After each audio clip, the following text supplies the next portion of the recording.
Republicans are brushing off the losses in Tuesday's election, saying that the results don't signal a real shift in how voters are feeling. House leaders insisting that Dems only won in Dem territory. Watch this. If Alabama held an election also Tuesday and gee whiz, a Republican governor was elected governor of Alabama, would anybody be writing a story about it? Of course not. So let them go celebrate New Jersey electing a Democrat governor, New York City electing a Democrat.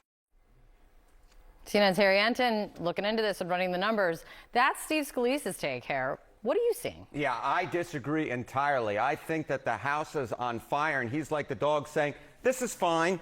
Take a look at this. It's all about the margins, baby. Look, Democratic candidates' margins. In 2024 in New Jersey, Kamala Harris won by 6. What happened on Tuesday? Well, right now, Mikey Sherrill's ahead by 13. That might be 14 very quickly. We're talking about a shift of at least 7 points, upwards of 8. How about in Virginia? We had Kamala Harris winning by 6. What do we have Abigail Spanberger winning by? Winning by 15. We're talking about a shift of about 9 points. If we had, let's say, an average 8-point shift across the board in all the different House seats from the 2024 press result to then what happened in the 2026 House elections, you would be talking about a Democratic gain of about 20 seats, depending on redistricting. So when I see those results on Tuesday night, I see these huge shifts in the Democratic direction.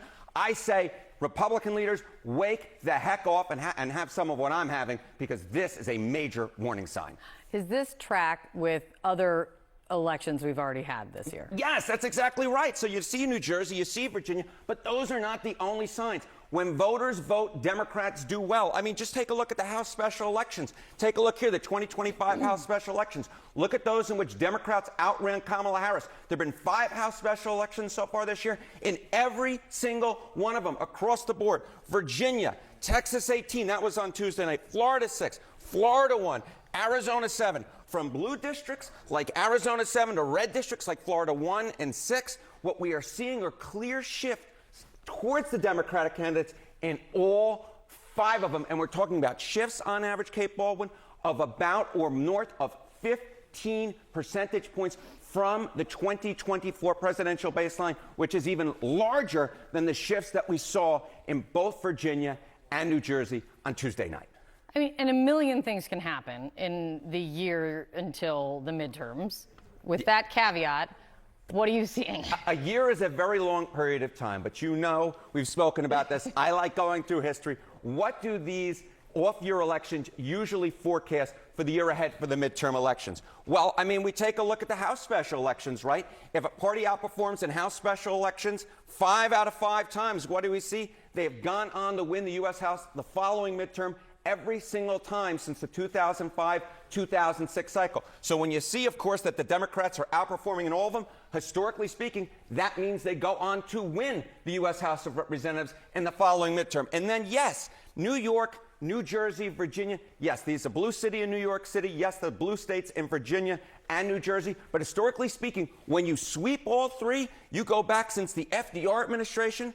Guess what? The Democrats, when they sweep all 3, go on to win the House 5 out of 5 times. So it's the special elections, it's New Jersey, New York City, Virginia, all those put together. Yes, it is a year from now, but all those put together usually forecast pain for the Republican Party come the midterm elections. If I'm Steve Scalise, I am not dismissing these results. I'm going to try and get myself some fire insurance. Might also have something to do with what Steve Scalise, what Republican leaders say in public versus the conversations that they're having. They might be trying to quell the troops, but know very well that this is not good news. It's good to see you. Nice to see you.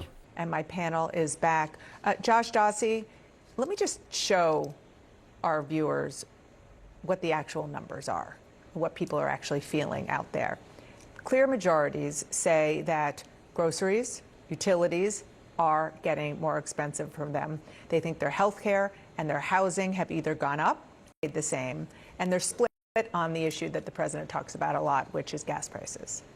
Right, and that's, the president won the election for the number one reason of the economy. If you looked at how he polled above Kamala Harris, above Joe Biden, he had double digit across the board voters thought he would be better to handle the economy. And I think that's a real vulnerability for him now. And if you talk to people around him, they would say the same thing. They're trying to figure out their economic messaging. And what the president has said continuously is things going to get better, it's going to get better, it's already going down. But people don't really believe that, as that poll shows. And if you saw President Biden, remember when they said transitory inflation, it's all going away? How did that turn out? I don't think it turned out so well for them. So the White House is struggling with an economic message, trying to figure out what can you say that sort of, lets people know you hear them, you're feeling them, you understand what they're going through, and also Trump doesn't like to admit any sort of weaknesses or challenges or vulnerabilities or anything like that. So exactly how do you do that? I don't think they've quite figured that out yet. A lot of the messaging that even his advisors have given him in private is, in 2026, the economy is going to be better, the numbers are going to get better, all of our policies are going to go in place. It's a long way from now, and it remains to be seen if that's true or not. And it's not only, I would argue, that he doesn't like to be told things aren't working. He believes, and he has a lot of evidence to back up his belief, that when he says things enough times, that he can be successful in changing people's minds or convincing people that what he is saying is actually true. When you're talking about somebody standing in line at the grocery store and looking in their wallet and not having money to pay for the food for their kids, that's hard to convince somebody that that's not happening to them. Yeah, you can get people to believe a lie by repeating it over and over again until it affects their lives. They can believe what he says about the 2020 election, about January 6th, or whatever, because he repeats it over and over again. But when he says prices are going down, empirically, they are not going down. And if you are going to the grocery store and you are paying more to feed your family, you fully know this. I mean, he talks about gasoline. Sometimes he talks about it being less than $2 a gallon. I mean, I haven't seen that. But this is the reality. Look, these races, especially New Jersey and Virginia, were about the cost of living. Obviously, Mamdani was a centerpiece of his campaign as well in New York. In New Jersey, it was interesting, with electricity prices way up, with the grocery prices way up. Voters could have blamed Democrats. Democrats are in charge in New Jersey, Governor Phil Murphy, but clearly the blame was put on Trump and Republican policies. And Arlette, you spent some time talking to voters out in New Jersey, especially before the election on Tuesday. And I just want to read kind of a synopsis from our friends over at Axios, Jim Vandehei and Mike Allen, why it matters. Democrats are more likely to fight harder in Congress, donate more generously, protest more loudly, resist Trump's policies more vigorously. They believe for the first time since Trump won, they can stand up to the president and beat him. And that's something that a lot of voters that I spoke to, Democratic voters, really wanted to see from their leaders. And now time will tell what exactly that invigoration of the Democratic Party will look like. Will more donors start donating to races across the country? Will it mobilize more Democratic candidates to sign up to run in competitive races? But on the issue of affordability, when I talked to voters in New Jersey, repeatedly, it was high property taxes, which is always an issue in New Jersey, and then energy costs. And I think that issue of high utility bills is going to resonate going forward. In New Jersey, they saw their electricity bills go up by 21% since last year. Nationwide, that's up 6%. And so unless Republicans find a way to address that, which in many ways is like the new grocery prices or gas prices, energy was just a refrain that I heard over and over from voters in New Jersey. It's such a good point, and it's so important for us to watch. One of the sectors of the electorate that we looked at in a big way in 2020 and even more so in 2024, what we call the double haters, people who just can't stand both parties. And which way are they going to go if they have to choose a party? It was Donald Trump and Republicans the last election, but this time it was largely the Democrats. I mean, look at these numbers. Mikey Sherrill, 82%. These are, again, voters who don't like either party. They went for the Democrat in New Jersey, the Democrat in Virginia, obviously the Democrat in New York, and they voted overwhelmingly for Prop 50 in California.